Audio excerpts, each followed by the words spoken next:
부요한 삶을 살자. 신문에 보니까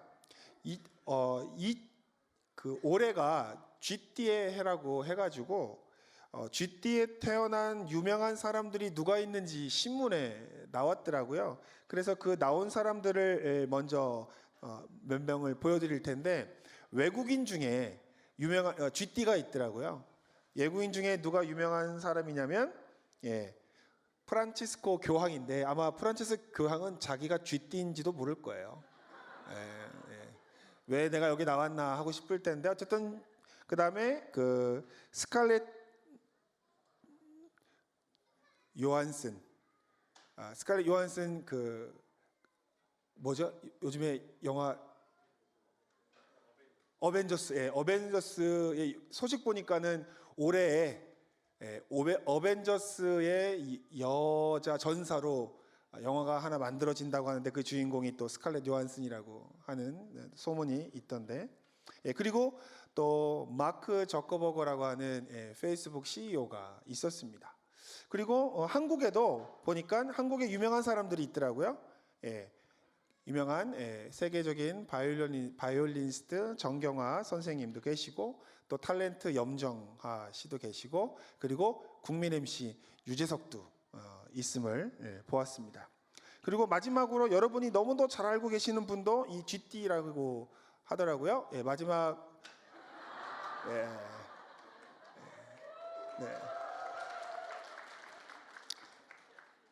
잘 아시나 보죠?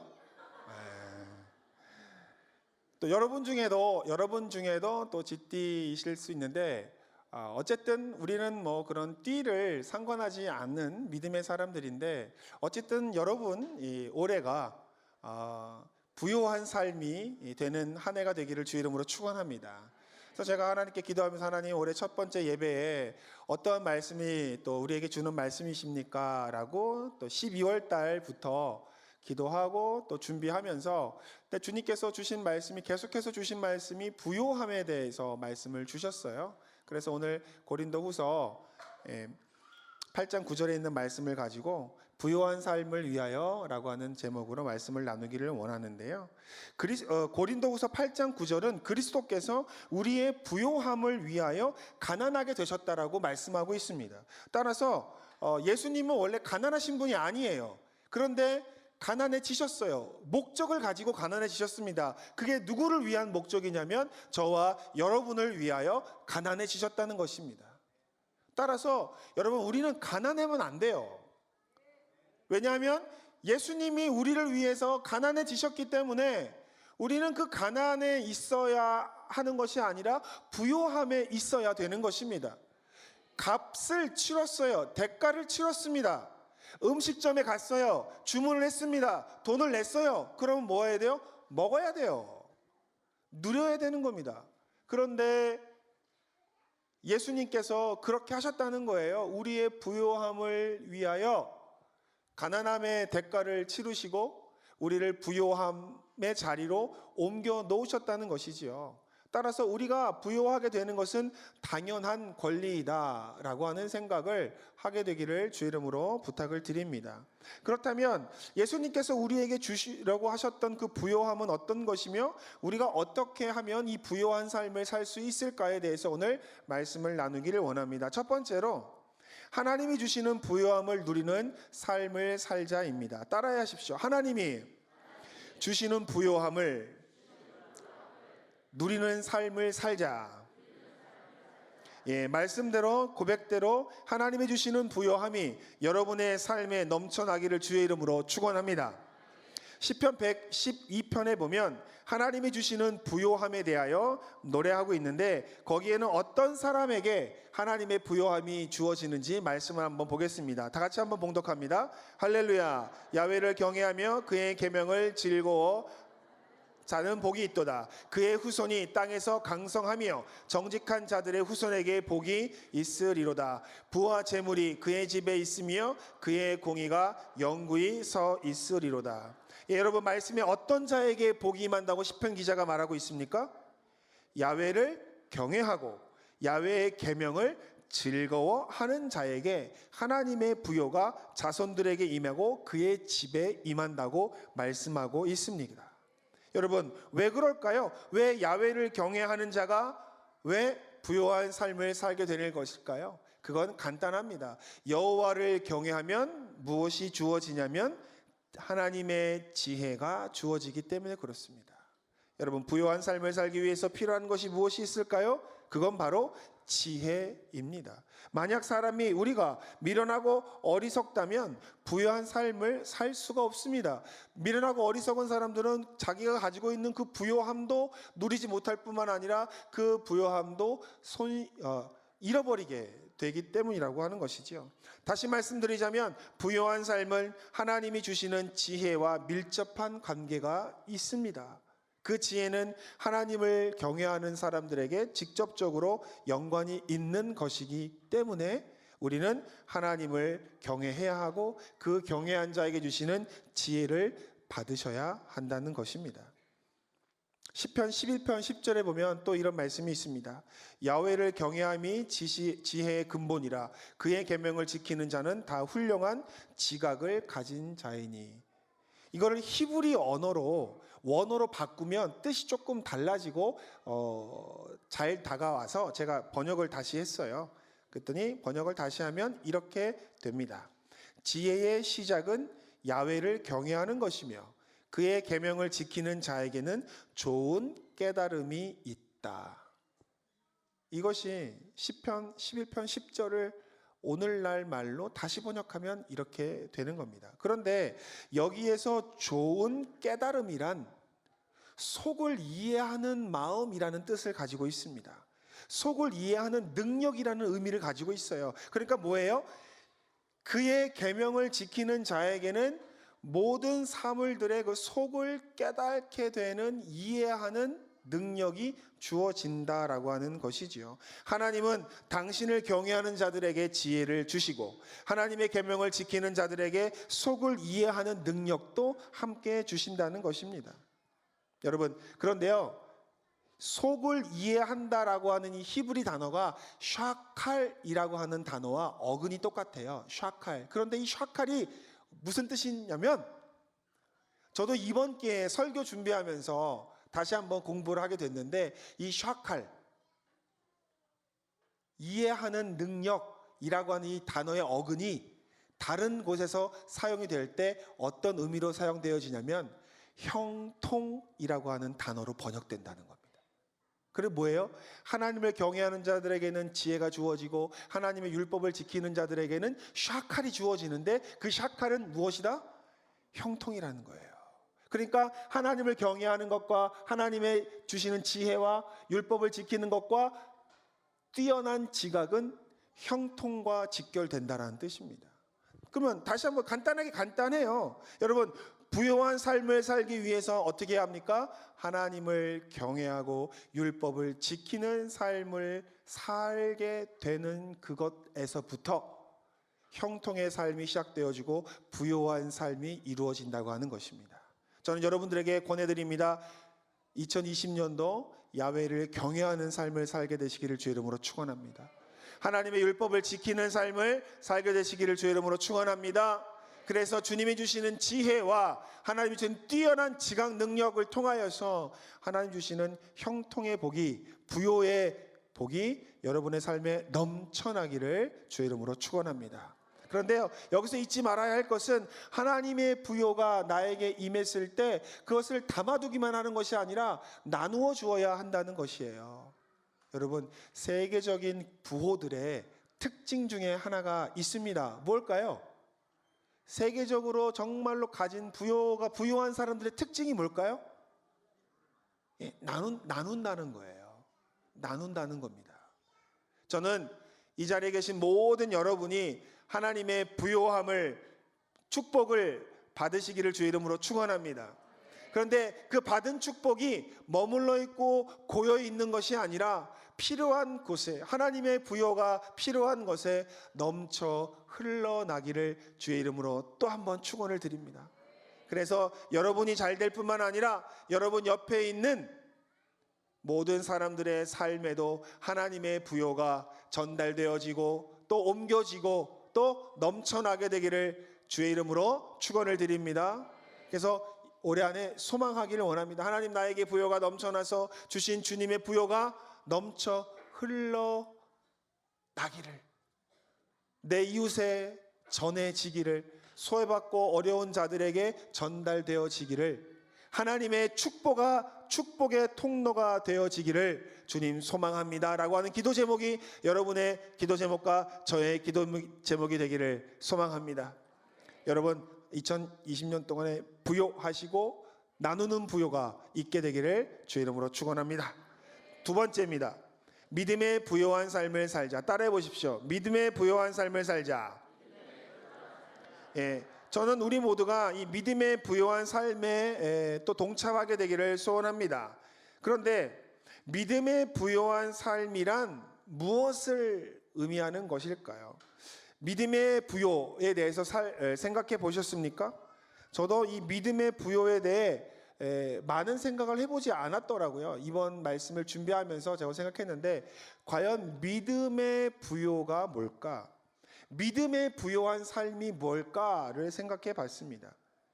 물질의 부요함에 대해서 말하라고 하면 여러분 금방 말할 수 있을 거죠. 여러분의 물질의 부요함이 무엇입니까? 물어보면 여러분은 금방 대답할 거예요.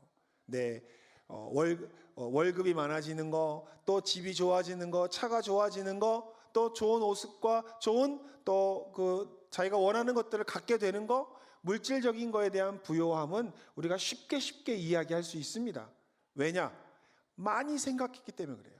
자주 생각해 봤기 때문에 말할 수 있는데, 여러분, 믿음의 부요가 뭡니까?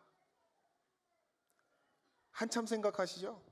그거는 우리가 믿음의 부요에 대해서 잘 생각하지 않았다는 거예요. 그런데 저는 오늘 여러분과 함께 믿음의 부요에 대해 잠시 말씀을 나누기를 원하는데요. 우리가 부요함을 너무 단순하게 생각하고 있다라고 하는 생각을 했습니다. 예를 들면 혹시 우리가 부요함과 부자됨을 헷갈리고 있는 건 아닌가? 우리가 하나님께 주여 내가 부요한 삶을 살게 하옵소서, 믿음의 부요한 삶을 살기를 원합니다 라고 이야기를 하는데, 그것이 말로는 믿음의 부요인데 속으로는 부자됨을 의미하고 있는 것은 아닌가 생각해 봐야 할 것입니다. 부자됨은 달라요. 부요함과. 부자됨은 돈과 재물을 많이 소유하고 쌓는 것을 부자됨이라고 이야기합니다. 그런데 부요는 하나님의 주신 것을 복되게 누리며 사는 것을 의미합니다. 그러니까 부자됨이 클까요? 부요함이 클까요? 부요함이 큰 겁니다. 하나님이 주신 그 복된 것들을 복되게 누리는 거예요. 주신 것들을 복되게 누리는 겁니다. 많이 주시든 적게 주시든 주신 것을 가지고 그걸 복되게 살아가는 게 부요함이에요. 여러분의 기도 제목이 부자됨이 아니라 부자됨을 포함하고 부자됨을 능가하는 부요함이 되기를 주의 이름으로 부탁합니다. 그래서 그냥 물질적으로만 돈 많이 벌고 또 좋은 집과 좋은 차와 또 여러 가지 많은 물질 것들을 내가 소유하는 것에 부자담의 마음이 있는 것이 아니라 그것을 복되게 사용하고 복되게 누리게 되는 부요함이 저와 여러분의 기도 제목이 되기를 주의 이름으로 축원드립니다. 부요함의 대표적인 인물은 사도 바울이에요. 사도 바울은 늘 항상 하나님 앞에 부요함을 이야기하는데, 바울은 부자됨을 이야기하지 않았어요. 늘 부요함을 이야기했는데, 그는 인간의 눈으로 보면 참 안타까운 인생을 살았던 삶이지만 그 사람은, 그 사도 바울은 속으로 자기를 불행하다고 생각하지 한 적이 없습니다. 늘 자기가 주님 안에서 부요하다고 이야기했습니다. 그가 고린도후서 6장 9절에서 10절의 말씀을 통해서 자신의 부요함에 대하여 이렇게 고백했는데요. 같이 한번 볼까요? 무명한 자 같으나 유명한 자요, 죽은 자 같으나 보라 살아있고 징계를 받은 자 같으나 죽임을 당하지 아니하고 근심하는 자 같으나 항상 기뻐하고 가난한 자 같으나 많은 사람을 부요하게 하고 아무것도 없는 자 같으나 모든 것을 가진 자로다. 바울이 공부를 하지 못한 건 아닙니다. 바울이 뭐 신분이 천했던 것도 아닙니다. 바울의 삶은 세상적으로 봐도 정말 잘 살 수 있는 그런 삶을 살았어요. 그런데 어느 날부터 예수님을 만나고부터 그는 세상의 부자됨의 기준에서 사는 것이 아니라 믿음의 부요함의 기준을 가지고 살았던 것을 우리는 보게 됩니다.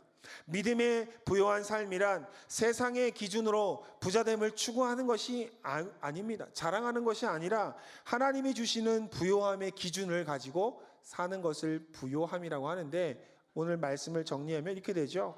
세상에서는 이름 없는 자라고 볼 수 있지만 하나님 나라에서 유명한 자임을 기뻐하는 사람이 바로 부요한 사람입니다. 세상에서는 이름 없어요. 세상에서는 정치를 해야 되고 권력이 있어야 되고 높은 자리에 올라가야 이름이 유명해지잖아요. 그런데 우리가 세상적 기준으로 보면 무명한 자입니다. 그러나 여러분, 하늘나라의 생명책에 기록된 것으로 유명을 삼는 사람들은 세상의 기준대로가 아니라 믿음의 기준대로 하나님의 생명록에 기록된 그것만으로도 유명해졌다고 하는 믿음을 고백을 할 수 있다는 것이지요. 여러분, 세상에서 유명해지지 않은 것으로 슬퍼하지 마십시오. 오히려 하나님 나라의 생명책에 여러분의 이름이 명확하게 기록되어 있다는 것으로 기뻐하게 되기를 주의 이름으로 축원을 드립니다. 또한 세상의 기준으로 볼 때는 근심해야 하는 삶이었습니다. 사도 바울은 세상 사람들이 볼 때는 힘든 삶을 살았어요. 그러나 하늘의 소망을 들고 살았기 때문에 사도 바울은 자기가 항상 기뻐하는 삶을 살고 있다라고 말하고 있는 것입니다. 여러분, 하늘의 소망이 있다면 날마다 기쁨이 다가오게 된다고 생각해야 합니다. 하늘의 소망이 있으십니까? 그러면 이 땅에서의 삶이 하늘나라로 가는 과정이기 때문에 점점 하늘나라가 가까워지고 있는 것이죠. 이 땅에서는 힘들고 어려울지라도 내가 갈 나의 믿음의 본향, 내 영혼의 본향에선 내가 하나님 앞에 부요한 자가 된다라고 하는 것을 믿으시기를 주의 이름으로 축원합니다. 그것이 저와 여러분들에게 위로가 되고 소망이 되기를 주의 이름으로 축원합니다. 그게 바울이 기뻐할 수 있었던 이유예요. 기뻐할 수 있었던 이유. 또 세상의 기준으로 보면 가난한 삶이었습니다. 그러나 사도 바울은 많은 사람들을 부요하게 하는 믿음의 사도였습니다. 바울이 가는 곳에 하나님의 말씀이 퍼지고 하나님을 아는 지식이 많아졌고 하나님의 예수님의 사랑이 퍼졌고 성령님의 능력이 나타났던 것이에요. 본인은 가난하다고 세상 사람들이 볼지 모르지만 사도 바울이 갔던 그 소아시아의 교회는 생명이 다시 살아났다는 거예요. 죽었던 곳이 살아나고 미움이 사랑으로 바뀌고 슬픔이 기쁨으로 바뀌었다는 것이에요. 그래서 사도 바울은 얘기합니다. 내가 세상의 기준으로는 가난할지 모르지만 난 믿음 안에 많은 자들을 부요하게 하고 있다. 여러분 때문에 많은 사람들이 행복해하고 여러분 때문에 많은 사람들이 기뻐하게 되기를 주의 이름으로 축원을 드립니다. 그게 여러분의 부요함이요 저의 부요함이 되기를 소망합니다. 그러니까 세상 기준은 달라요. 우리의 기준과 세상 기준이 다른 거예요. 제가 첫 번째 하나님의 부요를 누리는 삶을 살자라고 하는 것은 여러분 축복받은 삶을 살라고 말씀하시는 거였고, 두 번째 믿음의 부요는 세상의 기준이 아니어도 부요할 수 있다라고 하는 믿음의 부요를 갖게 되자라고 하는 것입니다. 이처럼 부요함의 삶이란 세상의 기준이 아닌 믿음의 기준으로 살아가는 자들에게 주어지는 것입니다. 하나님의 말씀을 많이 읽고 듣고 써야 이게 가능합니다. 왜냐하면 나의 기준을 하나님의 기준으로 바꿔야 하고 세상의 기준을 믿음의 기준으로 바꿔야 하기 때문에 그럴 수 있는 것은 하나님의 말씀을 듣고 쓰고 읽어야 되는 거예요. 그래서 여러분 우리 작년부터 성경 읽기 필사 많이 하잖아요. 근데 올해에도 하나님의 말씀을 많이 듣고 쓰고 읽게 되시기를 주의 이름으로 축원을 드립니다. 거기를 따라서 가야 돼요. 거기에 기록된 하나님의 말씀을 의지해서 가야 됩니다. 하나님이 때로는 사랑하라고, 이해하라고, 축복하라고 그렇게 말을 하잖아요. 그러면 그 말씀대로 살아가야 되는 거예요. 그래서 날마다 그 말씀을 읽고 듣고 쓰므로 말미암아 여러분의 기준이 믿음의 기준이 되기를 주의 이름으로 축원합니다. 하나님의 말씀이 여러분의 삶의 기준이 되기를 주의 이름으로 축원합니다. 예. 마지막으로 세 번째는요, 많은 사람을 부요하게 하는 삶을 살자입니다. 따라해 보십시오. 많은 사람을 부요하게 하는 삶을 살자. 예, 우리 신앙인들은 많은 사람들을 부요하게 하는 삶을 살도록 부르심을 받은 사람들입니다. 우리가 어떻게 해야 많은 사람들을 부요하게 할 수 있을까 생각해 봤어요. 그랬더니 답이 하나더라고요. 주님을 인격적으로 만나야 부요한 삶을 살 수 있잖아요. 그러니까 어떻게 해야 다른 사람들을 부요하게 할 수 있냐면, 예수님을 모르는 사람들을 누구에게로 초청을 해야 되냐면 예수님께로 초청해야 하는 겁니다. 그래서 그분들이 예수님을 만나서 하나님이 주시는 부요를 그분들이 누려야 그분들의 삶이 부요하게 되는 거예요. 그게 하나님이 우리에게 부요를 먼저 주신 이유이자 목적이라고 하는 것을 깨닫는 저와 여러분이 되기를 주의 이름으로 소원합니다. 여러분, 쉽게 이야기하면 나만 잘 먹고 잘 살지 말자는 거예요. 나만 믿음으로 잘 살지 말자는 거예요. 믿지 않는 사람들도 주님께로 인도해서 같이 잘 살자는 거예요. 2020년에는 주님을 모른 채 힘겹게 살고 있는 사람들이 있다면 그 분들을 돌아보고 그분들을 주님의 이름으로 초청하는 저와 여러분이 되기를 간곡히 부탁드립니다. 그런데요, 제가 이렇게 말하면 이렇게 말씀하시는 분들이 계시더라고요. 목사님, 어떻게 그 사람들을 주님께로 데리고 옵니까? 힘들어요. 방법을 잘 모르겠어요. 라고 하는 분들이 계셔서 간단한 방법을 말씀을 드릴게요. 첫 번째는요, 부요함을 알려줄 대상을 정하세요. 머릿속에 떠오를 거예요. 아, 나는 이 사람이 부요하게 살았으면 좋겠다라고 하는 사람이 아마 머릿속에 한두 명씩은 떠오를 겁니다. 아직 주님을 잘 모르고 또는 주님을 알아도 주님의 부요함에 동참하지 못하는 사람이 있다면 그 사람을 기억하세요. 아, 나는 저 사람이, 우리 가족이 내지는 내 이웃이 하나님의 부요함에 참여했으면 좋겠다라고 하는 사람이 있다면 그 사람을 기억하시고 대상을 딱 찍으세요. 딱 찍으시고, 두 번째로 그 대상에게 부요함을 알려줄 수 있는 기회를 달라고 기도해야 합니다. 기회를 달라고 기도해야 돼요. 이게 우리가 해야 할 일이고요. 세 번째로, 그때 기회가 올 때까지 우리는 기도의 분량을 쌓아야 합니다. 이렇게 대상을 정하고 마음을 중보의 기도의 마음을 정하고 그때까지 하나님께 기도하면 하나님이 기회를 주시고 그 기회에 맞게끔 그에게 하나님이 만나 주실 거라는 것입니다. 그래서 올해 장기적인 단기적인 계획들을 삼으시길 바랍니다. 하나님을 모르는 사람, 예수님을 모르는 사람, 주님을 잘 모르는 자들에게 하나님의 부요가 임하게 되기를 위해 기도할 때, 하나님, 저 사람에게 또는 저 인간에게 아니면 저 왼수에게 하나님의 부요가 임하기를 원합니다. 밉지만, 나를 힘들게 해서 속상하지만 그래도 영원히 불쌍하니 하나님의 부요가 임했으면 좋겠습니다 하는 사람을 선택하고, 그리고 그를 기회를 달라고 기도하고 그 기회가 오기까지 중보하며 나가면 하나님께서 저는 반드시 그 기회를 주실 거라고 믿습니다.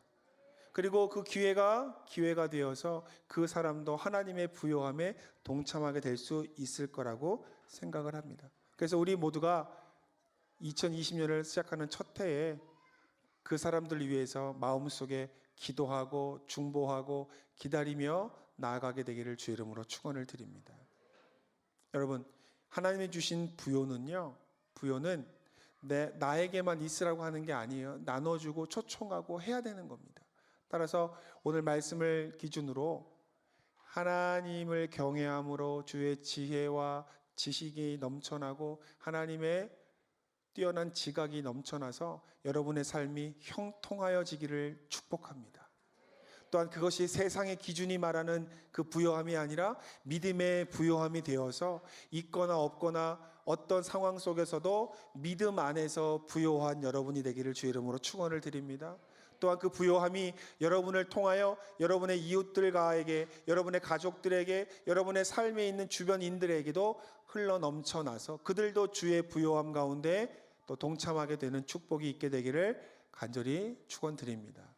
제가 이 말씀을 생각하면서요, 하나님 아침마다 기도하면서 나옵니다.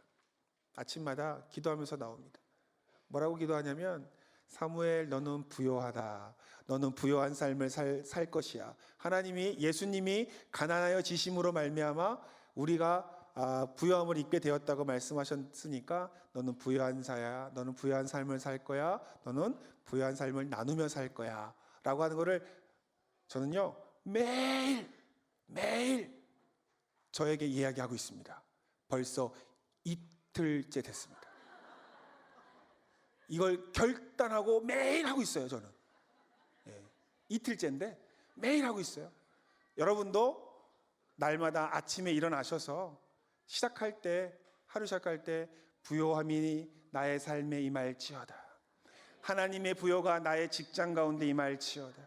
하나님의 부요가 나의 가족에게 임할지어다. 우리 아이들에게 임할지어다. 주의 부요함이 나의 사업장 가운데 임하여질지어다. 그리하여 이 부요함이 내 이웃들에게도 넘쳐나게 될지어다. 믿음으로 선포하시는 여러분이 되길 주의 이름으로 축원합니다. 그래서 2020년도에는 우리 모두가 주님의 부요함에 동참하고 부요함을 경험하고 나누게 되기를 주의 이름으로 축복합니다. 기도하겠습니다.